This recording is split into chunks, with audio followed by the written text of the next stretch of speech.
This is Morgan D. Mikas interviewing Nancy Hugo. Nancy, how long have you lived in Ashland? We've lived in Ashland since 1972. What was the reasoning behind you coming to Ashland? My family and I had looked for a long time for a farm near Richmond where my husband was working, and we couldn't find a farm that we could afford within driving distance of Richmond, so we compromised and moved into the rural village of Ashland, and it turned out to be a great decision. Do you still live on a farm or participate in farm activities? Okay, we moved in 1972 to Maple Street, which was really sort of right in the middle of town, but it had a fair amount of land with it. Then we moved to Center Street in 1997, and just prior to that, we had bought a real farm in Buckingham County, so that's the way we scratched our land itch.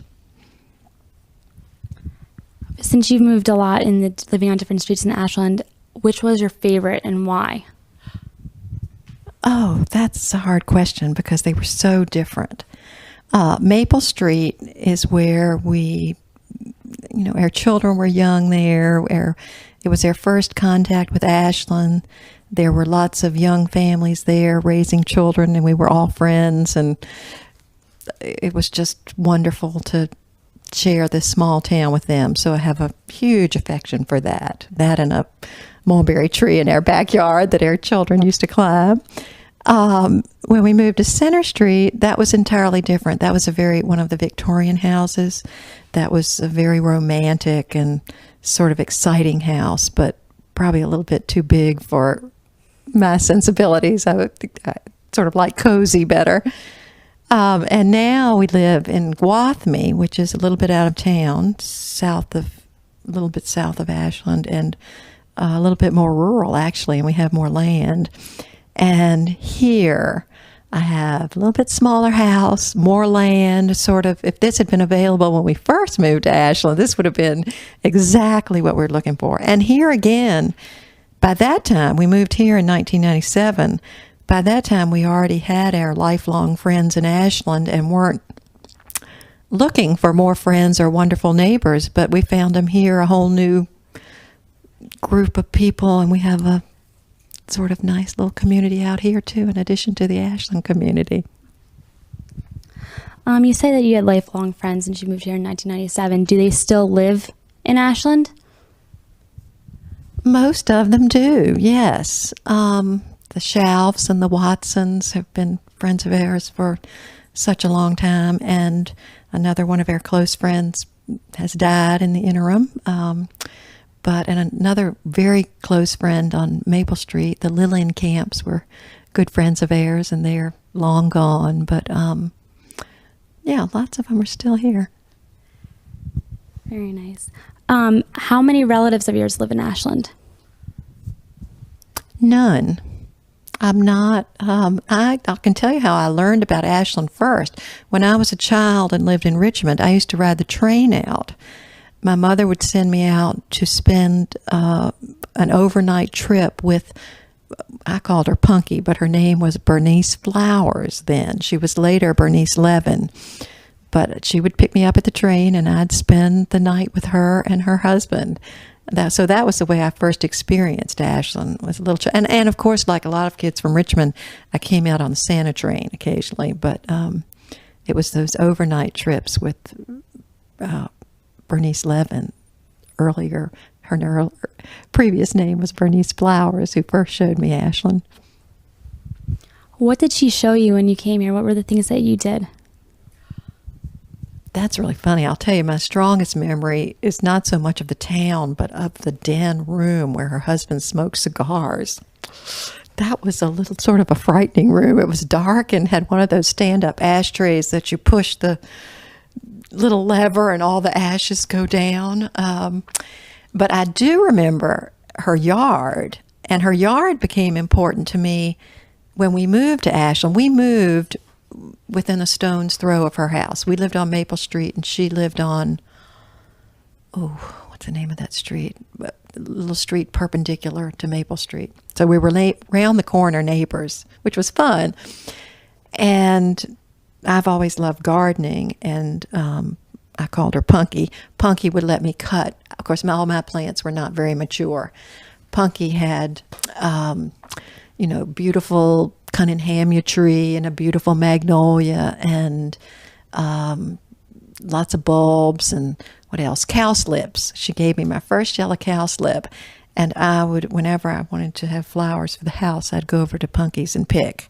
And that bit of generosity was really neat. So now I'm the old person with the old trees and bulbs, and people come to me. Wow, that's great. What was your first career in Ashland? What got you started in meeting people? Okay, let's see. Oh, I've had several jobs in Ashland. My first was as very part-time. I guess I was called director of the Community Cooperative Play School. Some families associated with Randolph-Macon and some local people.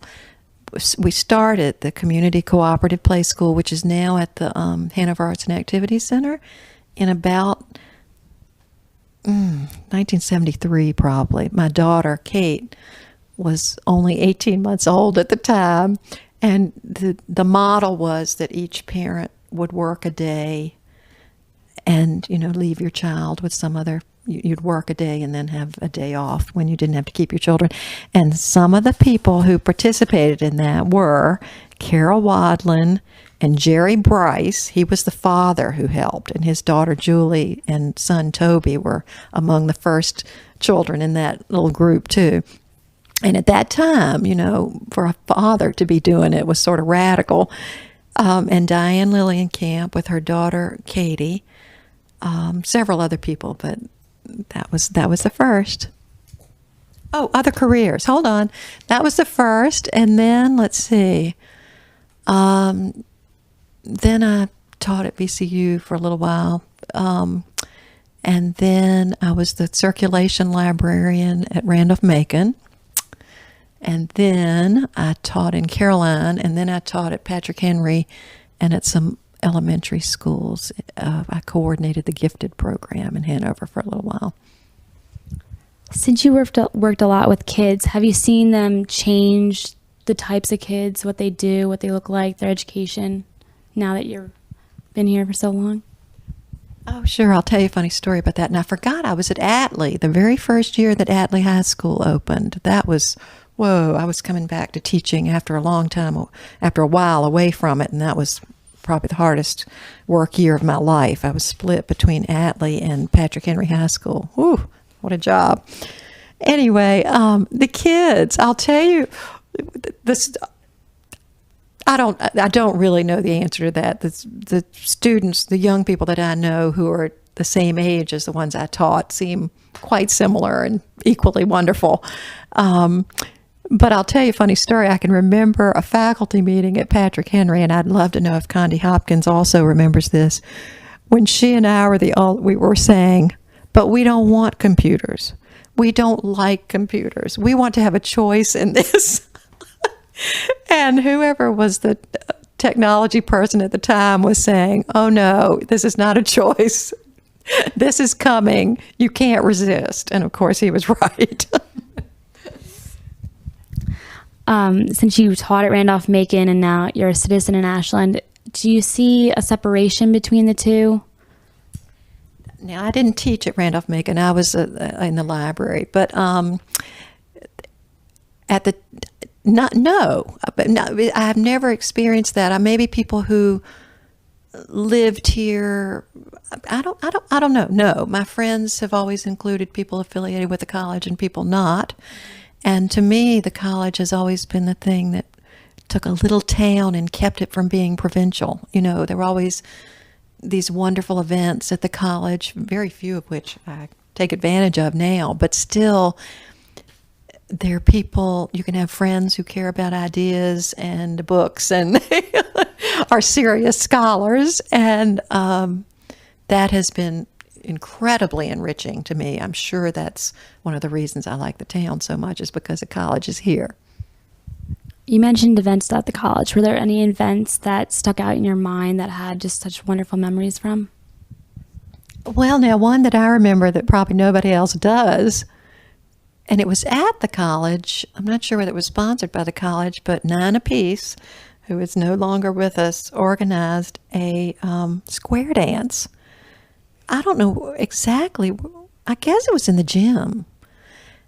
And that was so much fun. And I just remember that as being a very unusual, really fun thing. And of course, all the what do you call them? The variety shows at Blackwell have been wonderful. And we went to some of the cultural events and things. None of those stand out quite as much as the square dance and the variety show. Growing up, having your kids grow up in Ashland,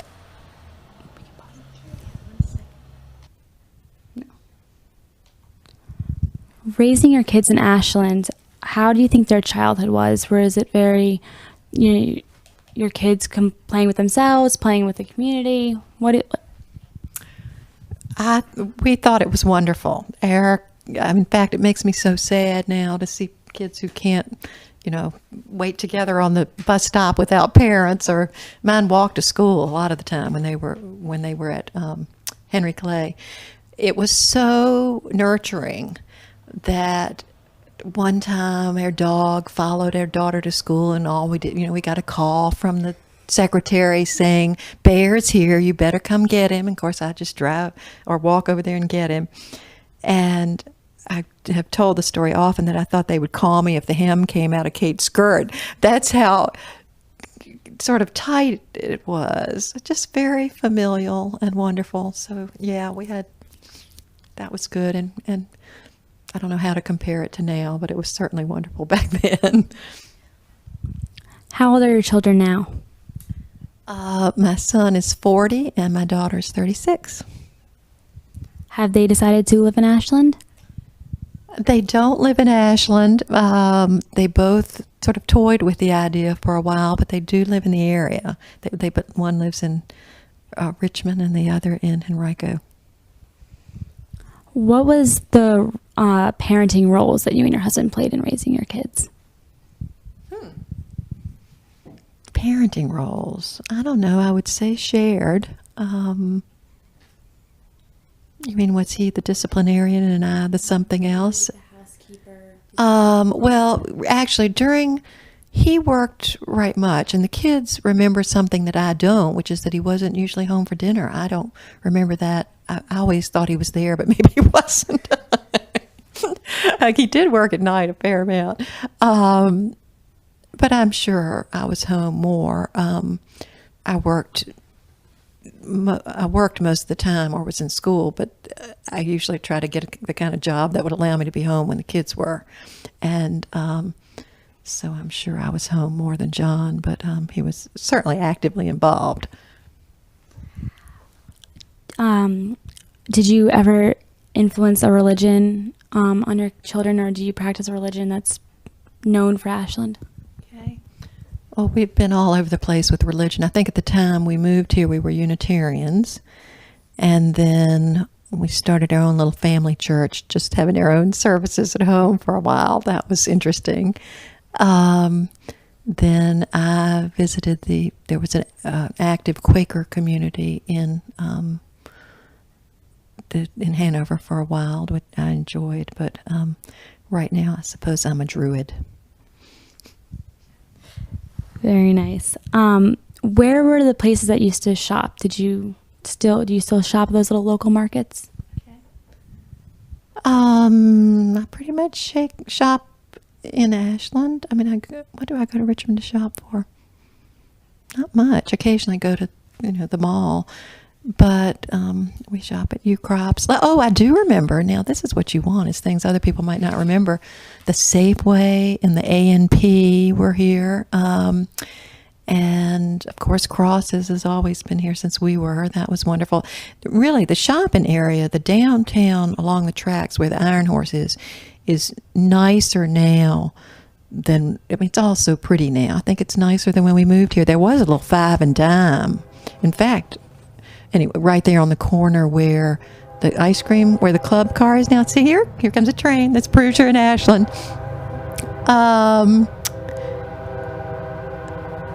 Duke's Market. Duke's Market, yeah, I miss that being there. I didn't do my grocery shopping there, but I would occasionally stop there on the way home from work and pick up something. Trying to think of other stores. That 5 and 10 store wasn't there much longer after we moved here, but that was fun.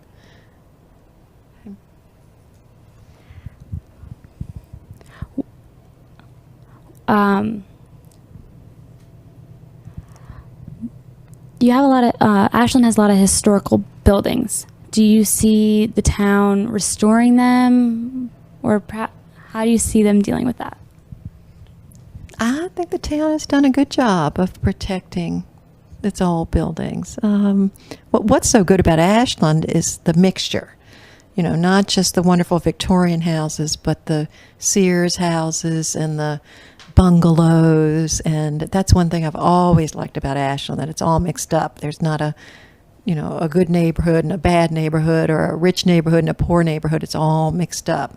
And that appeals to me. You said when you would come from Richmond and you would pick flowers and were fascinated with gardening. What do you do now for fun? Same thing, gardening. It's my favorite thing to do.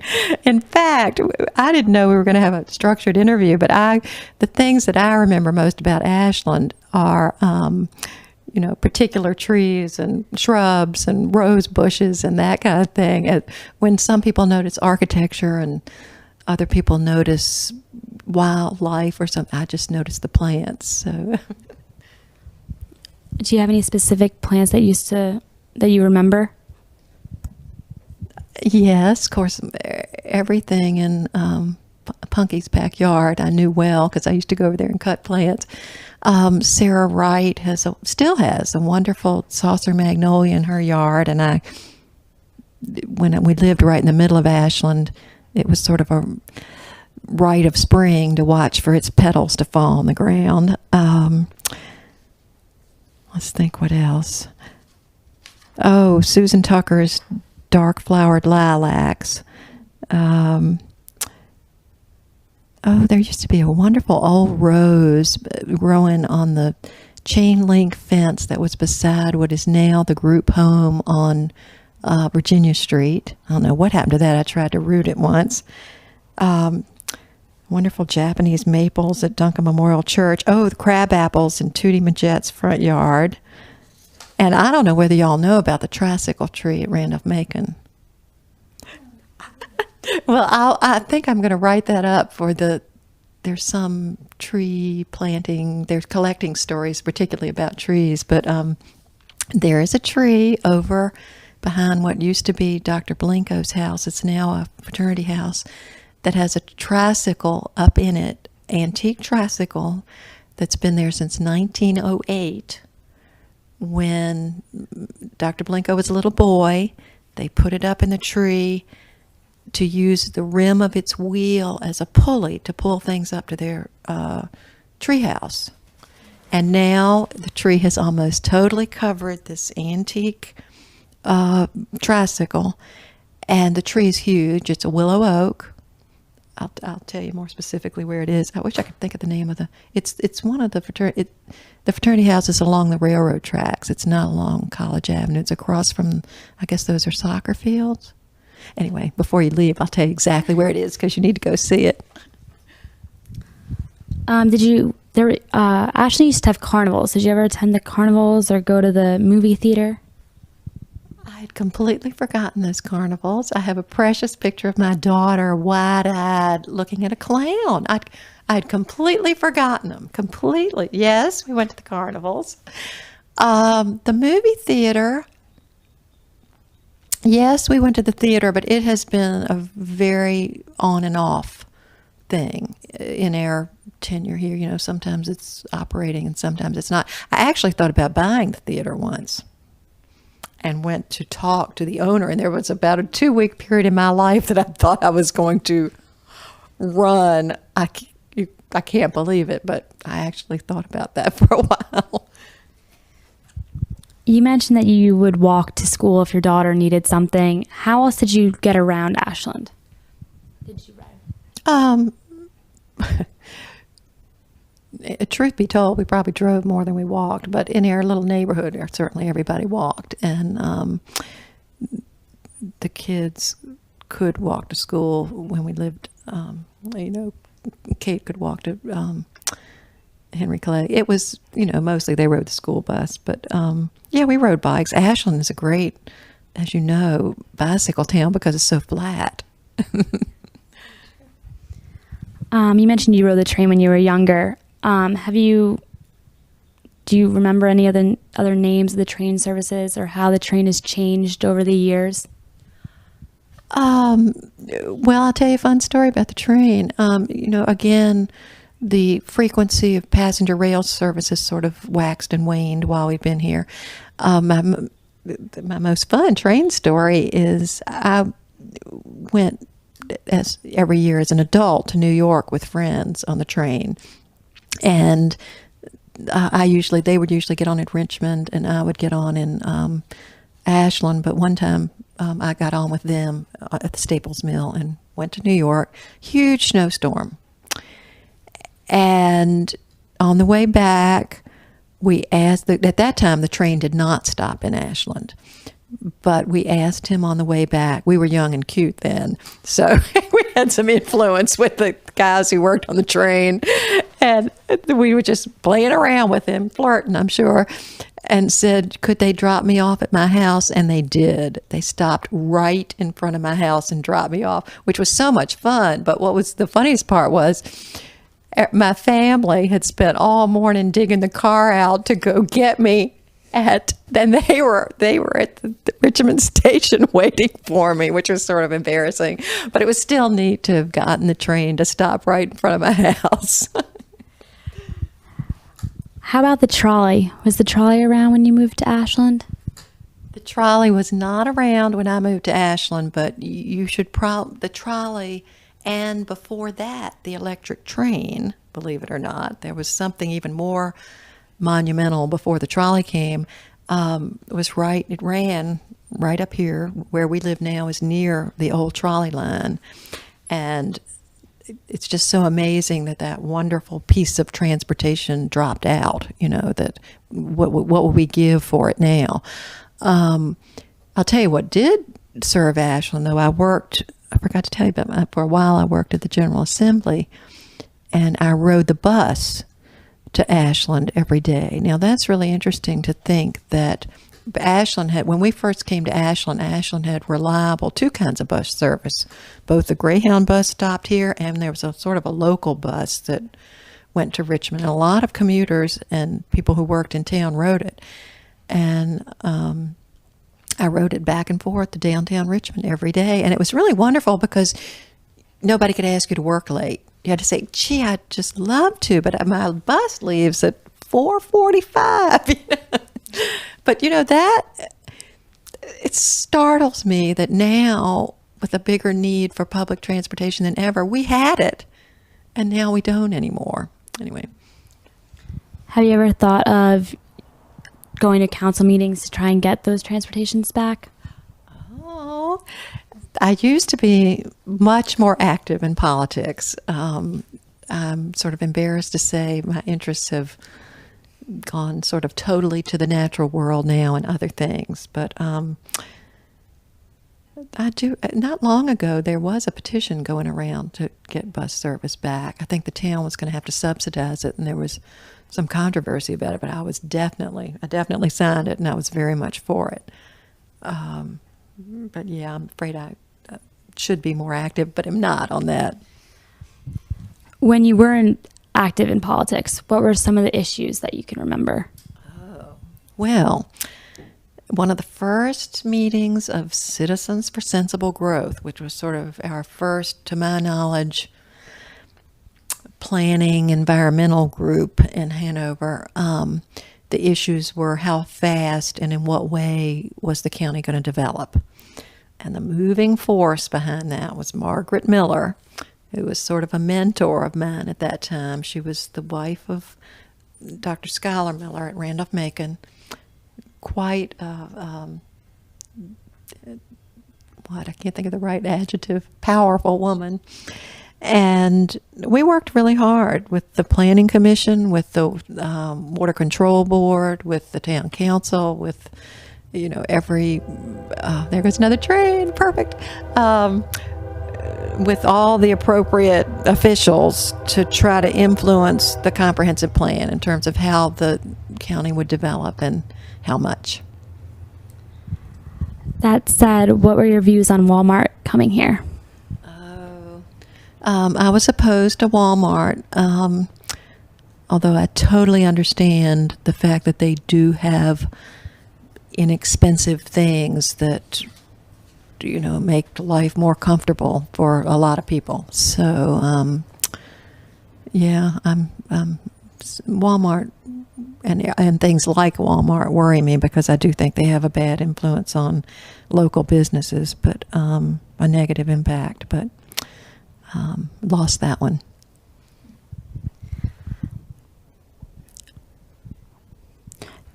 Do any specific colorful characters stick out in your mind that live in Ashland? Oh, Over the years? Oh, so many. Gosh. Oh. Certainly Nana was, I'm sure anybody you interview is probably going to remember Nana. She was a close friend and very colorful, outspoken, sort of charismatic woman. Now, I don't know why John Newell is coming to mind. That's fun. John Newell has been working as an environmentalist in Ashland, sort of behind the scenes. He was on the town council for a long time, but he's funny and has a very dry wit. I enjoy him. Other colorful people. Oh, there's so many. Susan Tucker is a hoot. She lives on Center Street. She's just so funny. And I hope somebody's interviewing her because she'll remember everything and tell it in a way that makes it funny and fun. Margaret Miller was certainly colorful. Johanna Gilhoff. Now, she was a member of the Ashland Women's Club, who was quite a character. Oh, I can't tell you her most famous story. Can't tell that. Let me think about that a little bit. Now, who was Nana to Ashland? Nana was an attorney, and she was on the Board of Supervisors and a judge for a little while. And her son is somebody who's now in the General Assembly. He's also active in politics. But Nana, I don't know, Nana and Sue Watson and I sort of did we all come to Ashland at the same time? I don't know, but I don't know why we sort of had sort of a tight friendship. You mentioned your jobs earlier. Do you remember your wages at the time and how they've changed over the years to what you do now? Oh, I don't think I'm going to be able to remember. I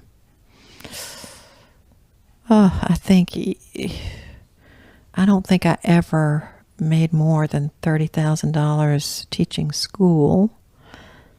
I cannot remember what I made at the library. I was part-time, so it was an hourly wage. You can be sure that I made next to nothing at the community cooperative play school. It was probably something like $15 a month.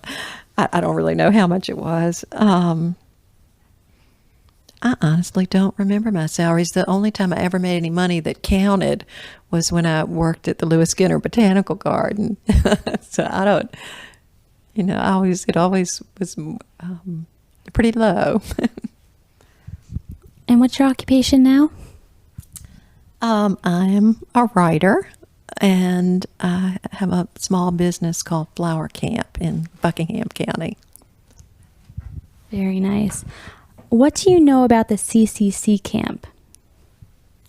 Nothing. Civilian Conservation Corps? Is that what we're talking about? I don't know anything. What about the buildings and roads in Ashland? Do you have any historical comments or stories about them? Buildings and roads. I really don't. I can't think of that much change. It has really come up. I'll tell you one huge thing. I don't know whether anybody will ever else will mention it, so I will. An enormous number of trees along Railroad Avenue came down in Hurricane Isabel. I thought I will never experience that street in the same way again, and oddly, it's just amazing the way it fills in, or your memory fades or something. Now it looks beautiful to me again, but I thought it'll never be the same. But I hope somebody will in the archives put a picture, or I'm sure they did, a picture of these trees coming from each direction over the railroad tracks. It was like, I don't know, sticks, just terrible pile up of trees. You said your parents lived in Richmond. Did they come visit you now? Or when you were raising your children? Right. Both of my parents are dead, but they did come to visit here. And of course they had, now here's a story I bet nobody knows. Of course, Bernice Flowers was my mother's childhood friend. They grew up on North Side Richmond together. Okay, so my mother, they lived on the North Side, but both Bernice Flowers and my mother would come to Ashland for dances, big fancy dances at a house that no longer exists. It was over across the tracks, not too far here from Gwathmey. And my mother, and remember I called her Punky, Bernice Flowers, described just wild dances back there near where the Robertsons live now. I did go to I think it's part of the chimney still there. And they would, the Randolph-Macon boys would come. So for those girls to come out to that house that I believe burned down, to dances, when would that have been? See if my mother was 1930s, I guess. Anyway, that sounded like quite an event. What other stories did you hear from Poppy? What'd you? Punky. Sorry. Not many, but Punky was a businesswoman. She owned some of the buildings that are now in historic, downtown Ashland. I'm not sure which one she owned, but she was a character too. Very, a serious businesswoman at a time when not many women were. I wouldn't have wanted to mess with her. Where did your grandparents live? Did they live in Ashland, Richmond?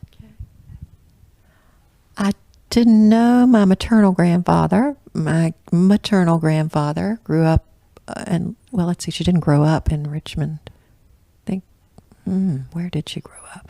I'm not sure I know, but she lived in North Side Richmond most of her life. And my paternal grandfather, I didn't know him either, but my maternal grandmother lived on Henry Road in Richmond. At least by the time I was a child, she lived on Henry Road in Richmond. Here's a fun story. This doesn't relate to Ashland, but it relates to Richmond. It's near St. Christopher's, which is now considered sort of inner, pretty close to Richmond. But at the time she moved there, everybody said, "You don't want to go there. That's way too far out in the country." That they were afraid for her. So Henry Road in Richmond was once considered the boondocks part of Richmond. How would you describe Ashland, and what does it mean to you? I cannot imagine a better place to live. I just love it. Interesting people who care about the town. beautiful. Actually, it was prettier this spring than I believe I've ever seen it. It was a beautiful spring. We hadn't had a real spring for a while. This one's been cool and long, and things have bloomed and stayed blooming. I mean, our children grew up here, but so did John and I. I mean, we sort of married young, and so a significant portion of our lives has been spent here, and I have found it stimulating, nurturing. Never, people say about small towns, that they're not smothering or something like that. Never any of that. Anyway, it's been a great place to live. Would you consider Ashland diverse? Yes, absolutely. I love the way, now, it's probably, if you compare it to New York City, no. Although I went to an award ceremony for somebody at a school board meeting recently, and I thought, this is so wonderful. I mean, it really was so much more diverse nationality-wise than when my children went to school out here.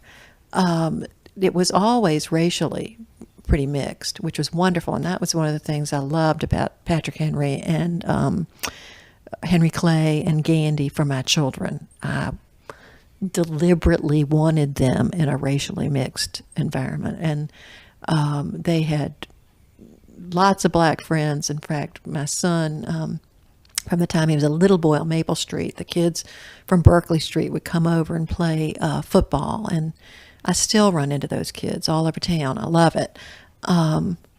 So it has always, in my experience, felt racially mixed. There's more ethnicity now here too, which I think is good, but that's relatively new in my experience.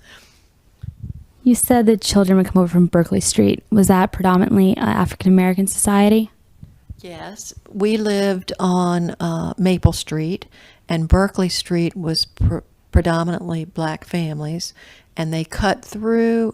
Well, when did they cut that road through? I'm trying to think. They probably came even before the road was cut through, but once the road was cut through, there was a easy way to get, and our backyard was the football playing place and the mulberry tree climbing place.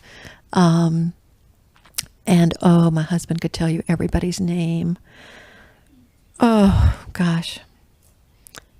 I hate it that I can't remember names. We can call him down if you want him to give you some names. He'd know all those kids' names. Okay. Do you still think it's separated?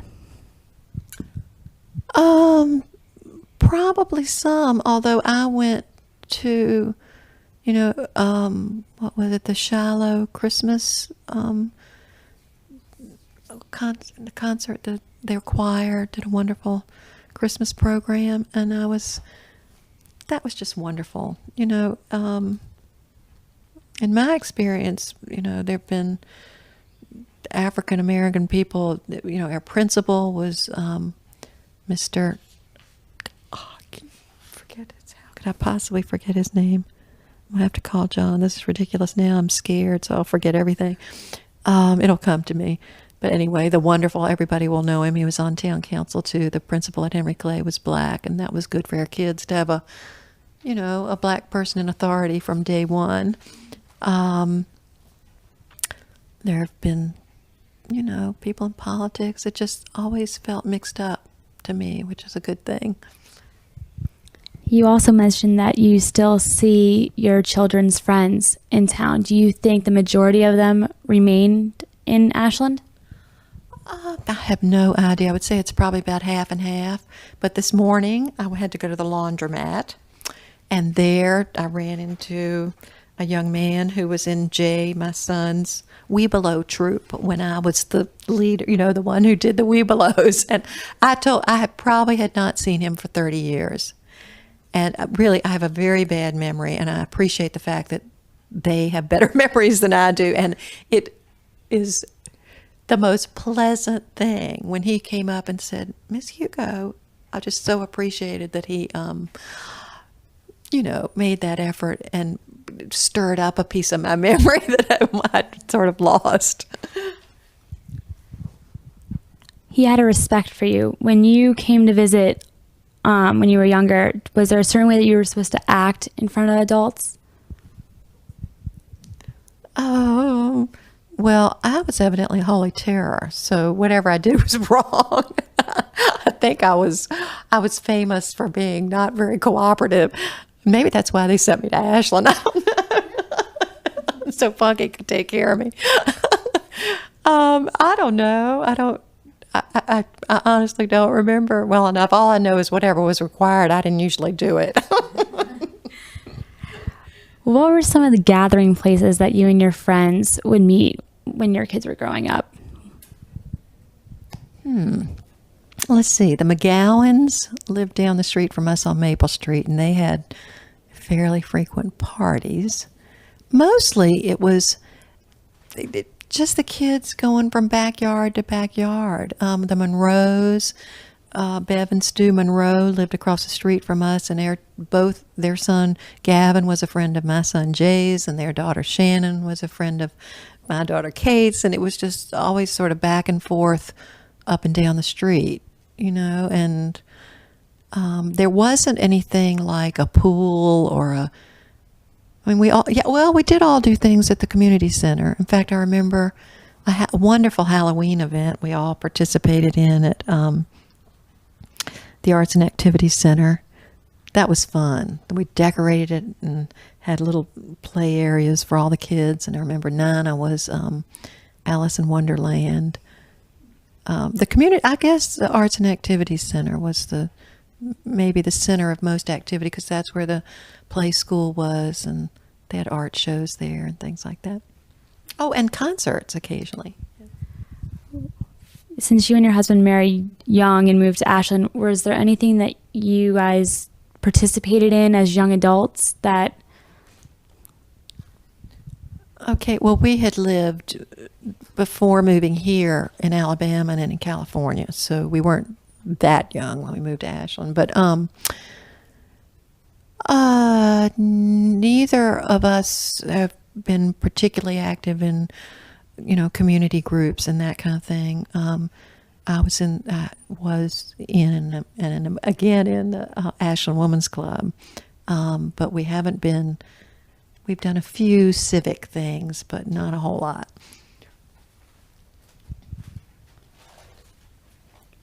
What's the best part of Ashland? The people, for sure. The history is fun. I think it's neat that it's a railroad town and that people care about it. History's never been one of my strongest interests, but now that I realize there's so many things I remember, I begin to get history. It's like, oh, wait a minute. Now I'm the one who's supposed to be remembering. Now it's like, oh my gosh, this is going to be lost if I don't remember it. So that, that's sort of neat. And it's nice that Ashland has a lot of people who've been here a long time. So there's a lot of continuity. I also like the fact that I've lived other places. I'm not sure I'd have liked it if I'd lived here always.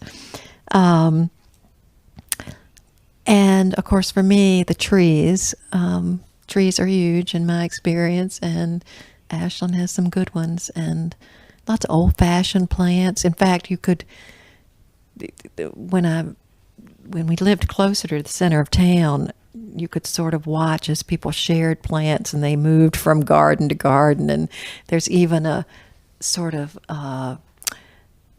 underground history of Ashland in that you could trace who was in the garden club by who had a particular variety of daffodil or who had shared a particular shrub. You could really do that. Since you've lived other places, a lot of people refer to Ashland as the center of the universe. How do you think about that? It's just cute. I remember when Dick Gillis coined the term, and he was colorful. Dick Gillis, that mayor, was very colorful, very much a booster, very Chamber of Commerce. I think he had been president of the Chamber of Commerce at one time, and he was definitely a booster. And, it's fun to think that, of course, he's gone, but still, his idea, that quirky little idea, has held on, and now to see people who wouldn't have ever heard of Dick Gillis, other than knowing it's the name of the library, are over there finding Ashland on the, the round globe in front of the library and enjoying that so much. I mean, there's the power of an idea. Everybody's enjoyed that. Ashland is famous, along with Randolph-Macon, for their ghost stories. What do you think about that? Do you have any that you can remember? I can't remember any ghost stories. I used to hear some associated with Emily Gray's house, but I can't remember what they are. Okay. Well, I had told you that the Ashland trees are important to me, and this is a story that I think is worth telling. On Maple Street lived, I think it was Dr. McClurkin. I think it was John McClurkin, who was quite a horticulturist, and he had a greenhouse on the side of his house and used to air layer plants, propagate camellias and things like that. So I was very much interested in what he was doing. But his legacy, which I think is interesting, is that in front of the Arts and Activity Center, there used to be a row of very old red maple trees. And at a time when nobody was thinking about the fact that those trees were going to get old and die, he insisted that little ones be planted between them. And at the time, it looked so silly, and I'm sure it was just a hassle for the mowers. Here are these little saplings between some real trees. And if you go over there now, there is only one old one left, and there are 4 good-sized trees that, to my knowledge, are the ones that Dr. McClurkin insisted be planted. So that's sort of a fun thing that, while everybody's living their lives, little trees are becoming big trees. So. Did a lot of people stop in from Ashland from the train, or did any famous people come to Ashland? Well, when we lived at 904 South Center Street, which is a very pretty a Victorian house. And actually a lot, people would drop in and say, "Oh, I just love your house," because it was such a, sort of dramatic house. And occasionally somebody would come even and say, "We passed this house so many times on the train, we decided to come to Ashland and stop in," which was really very nice. Which reminds me of no famous people that I can think of. But this is a fun story. It shows how small the town was at one time. One of my son's friends, I guess it was his freshman year, maybe, I don't know whether it was before he was in college or maybe, I guess he was his freshman year in college. Anyway, wrote us a letter. He had come to stay with us. It must have been in high school, and come to visit him for some other reason. Anyway, he came to stay with us in that house, and it was a weekend we were making the kids clean up the attic, which was a big job. And he couldn't remember our street address. So he wrote the address something like, "Mr. and Mrs. Hugo, the big Victorian house on the railroad tracks where they make the kids clean up the attic, Ashland, Virginia." And it got to us. It was so cute. Back then, the mailman would deliver anything. That's funny. Are there any other interesting or historical stories about Randolph-Macon College? Like you mentioned, the bicycle and the tree. Well, I remember Flavia Reed Owen very well because it was she I worked for when I worked at the library. And she was another very intelligent woman who was a hard driving professional when a lot of women weren't. So Flavia, I remember very well. Other things associated with the college. Can't think of any. I know that there's some unsolved mysteries in Ashland. Do you know anything about them? I've heard some of those stories, and I'm not the person to ask about that. Roseanne Schauf can tell you a wonderful story about that, about those. I will tell you, because maybe no one has,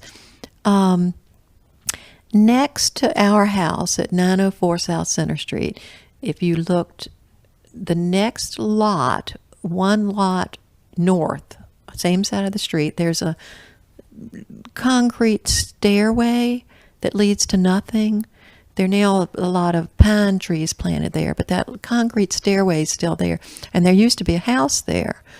And that is where Katharine Hepburn lived for a while. Her father was a minister here, evidently.